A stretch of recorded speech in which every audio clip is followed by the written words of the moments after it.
Good morning, শুভ সকাল বন্ধুরা। আশা করি সবাই সুস্থ আছো, ভালো আছো। আমিও সুস্থ নেই। এই যে দেখছো হাত ফুলে গেছে, নার্ভের সমস্যা। একদিন আমি বলবো কেন আমার এই নার্ভের সমস্যাটা হয়, তোমাদের বলবো বন্ধুরা। আর তোমাদের দাদাভাই আমাকে খাইয়ে দিল। আমার হাতে প্রচুর প্রচুর যন্ত্রণা হচ্ছে, আমি সারা রাত্রি ঘুমাতে পারিনি। এবং তোমার দাদাভাই রান্নাও বসিয়েছে, আমি সারা রাত্রি ঘুমাতে পারিনি, অসহ্য যন্ত্রণা। আর এই নার্ভের সমস্যাটা কেন হয় আমার, আমি তোমাদের বলবো। আর একই জায়গায় যে নার্ভের সবসময় যন্ত্রণা হয় তা নয়, অন্য কোনো অংশতেও শরীরের নার্ভের, পায়ে, কোনোবারে ঘাড়ে, হ্যাঁ, কনুইতে হঠাৎ করে এই যন্ত্রণাটা আরম্ভ হয়। আর এই যন্ত্রণাটা প্রচুরভাবে হয়। এটা একটা ওষুধের সাইড এফেক্ট, এবং সেইটা ভুল ওষুধের সাইড এফেক্ট। হ্যাঁ, এটা তোমাদের বলবো আমি একদিন। আর তোমাদের দাদাভাই রান্না করছে অ্যাকচুয়ালি। আর মানে একজনের সংসারে কী বলতো বন্ধুরা, এইটাই সমস্যা। যাই হোক, পারে, মোটামুটি চালিয়ে নিতে পারে। আর তাছাড়া শ্বশুর শাশুড়ি আছেন, বাচ্চারা খাবে। আর আমরা ঠিক অর্ডার দিয়ে খাওয়াটা পছন্দ করি না, বাইরের খাওয়াটা ঠিক পছন্দ করি না। আর টুকটাক জিনিস আলাদা কথা, কিন্তু ভাত সবজি এগুলা ঠিক পছন্দ করি না। ঘরের খাবারটাই বেস্ট। হ্যাঁ, সেটা এক তরকারি ভাত হলেও ঠিক আছে। ওই যে রান্না করছে, মাছ ভাজা করে নিয়েছে, দিয়ে ঝোল বানিয়েছে, তারপর এই যে টক বসিয়ে দিয়েছে ঝোল করার জন্য। এই যে পটল আলু ভেজে রেখেছে আর রান্না করছে। আর আমার এই হাতটা এমনই অবস্থা হয়েছে, মানে ওষুধটা পর্যন্ত তুলে খেতে পারছি না। তোমাদের দাদাভাই খাইয়ে দিচ্ছে, বা মেয়েও খাইয়ে দিয়েছে, ছেলে ছিল যখন তখন খাইয়ে দিয়েছে। এবারে আমার এই হাতে দুটো শিরার যন্ত্রণা হচ্ছে, যার জন্য আমি কিছু পারছি না একেবারে, মানে হাত অচল বলতে গেলে। তারপর ওষুধ অবশ্য খাচ্ছি, কিন্তু এমনই সাইড এফেক্ট বন্ধুরা, এই 24 ঘন্টার মধ্যে কোনো ওষুধ কাজ করে না। হ্যাঁ, যাই ওষুধ খাই, প্যারাসিটামলে তো হয়ই না, ব্যথার ওষুধেও কোনো কাজ করে না।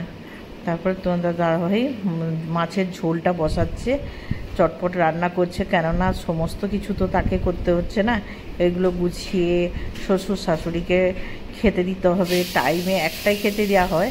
হোক আজকে 10 মিনিট দেরি হলেও ক্ষতি নেই, কিন্তু তোমাদের দাদাভাই কিন্তু টাইমেই খেতে দিয়েছিল। আর এটাও আমার ভাগ্য, আমি সেইটা বলছি। যে এই যে ঋণ, মানে কি বলবো, বাড়তেই আছে। এইগুলো যে কি করে, কীরকম, মানে আমার নিজেরও খারাপ লাগে এতটা ভাবে করে তোমাদের দাদাভাই। আর উপায় নেই, কিছু করা নেই, আমাদের একার সংসার তো, তাই মানে অনেক তোমাদের দাদাভাই হয়তো গয়না গাঠি অন্যদের মতো টাকা পয়সা গোছা গয়না সব দিতে পারে না, কিন্তু যেটা আমার প্রতি করে সেগুলোর থেকে অনেক বেশি, অনেক বেশি। আমি তার এইসব এর জন্য তাকে আমি প্রচুর রেসপেক্ট করি, এবং তার ব্যবহারের জন্য আমি যথেষ্ট রেসপেক্ট করি, মানে যাকে বলা যায়। আর রান্না করছে, রান্না কিন্তু খারাপ হয়নি, ভালোই হয়েছে। আমাদের তো মানে সব থেকে খাওয়ার ফটফট হচ্ছে মেয়ে আর ছেলে। ওদের যখন খারাপ লাগেনি, ভালো লেগেছে, বুঝতে হবে ভালোই হয়েছে। আমার তো ভালো লেগেছেই। আর তারপরে তোমাদের দাদাভাই কিন্তু মুড়িও খাইয়ে দিয়েছে আমাকে, আর ভাতও খাইয়ে দিয়েছে। খেতে কিন্তু বেশ লাগছিল, সত্যি বলছি বন্ধুরা। তবে আস্তে করে বললাম, তোমাদের দাদাভাই রাড়ালে বললাম কথাটা। হ্যাঁ, খেতে বেশ লাগছিল। হ্যাঁ, আর বাচ্চা ফিল হচ্ছিল আমার। এবার এই যে তরকারিতে জল দিয়ে দিল, তরকারিটা ফুটলে নামিয়ে রেখে দিয়ে পাক্কা গৃহিণী হয়ে উঠেছে যেন। এই দেখেছো, জল টল দিয়ে খুন্তি নাড়িয়ে একেবারে ঠিক করে দিল। দিয়ে বলছে, মেয়ে বলছে, মা বাবা তো মেয়েদের মতো করে। আমাদের দাদাভাই রান্না করেছে। আমার তো আজকে প্রচুর শরীর অসুস্থ, এই যে হাত টাত সব ফুলে গেছে।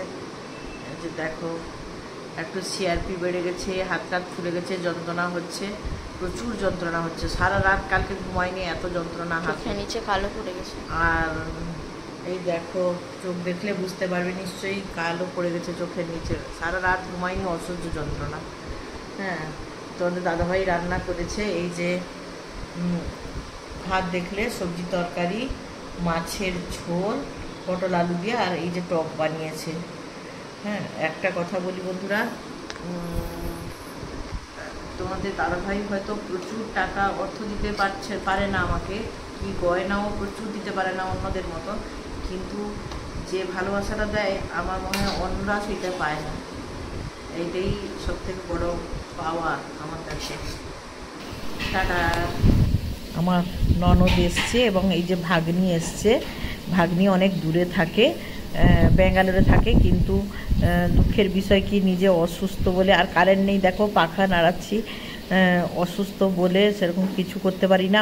তাছাড়া ও ভাগ্নি খুব কম আসে, বছরে একবার কি 2 বছরে একবার আসে, থাকেও না। বাপের বাড়িতে আসে, শ্বশুর বাড়িতে একটু থাকে, দিয়ে চলে যায়। আর তার জন্য দেখা করতে এসছে, কথা বলছে, আর অসুস্থ দেখে মনে একটু দুঃখও হচ্ছে।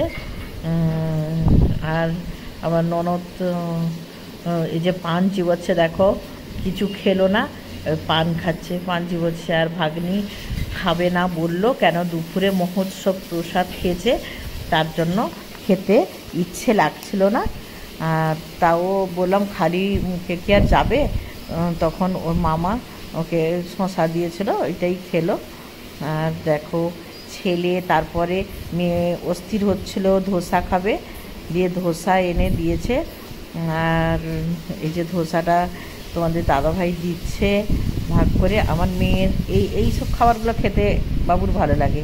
অন্য খাওয়ার বেলায় ফটফট ফটফট ফটফট করবে, কিন্তু এগুলোতে কোনো আ কিছু নেই।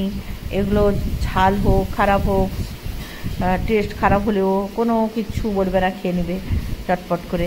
আমি একটুখানি অর্ধেকটা খেয়েছি, আর বাকি তাদের খেতে বললাম, আমাকে এই যে খাইয়ে দিচ্ছে।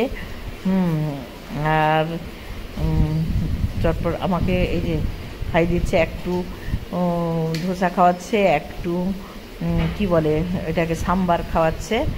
আর আমি বলছি যে আমি খাবো না, বলছে না খেলে কী করে হবে।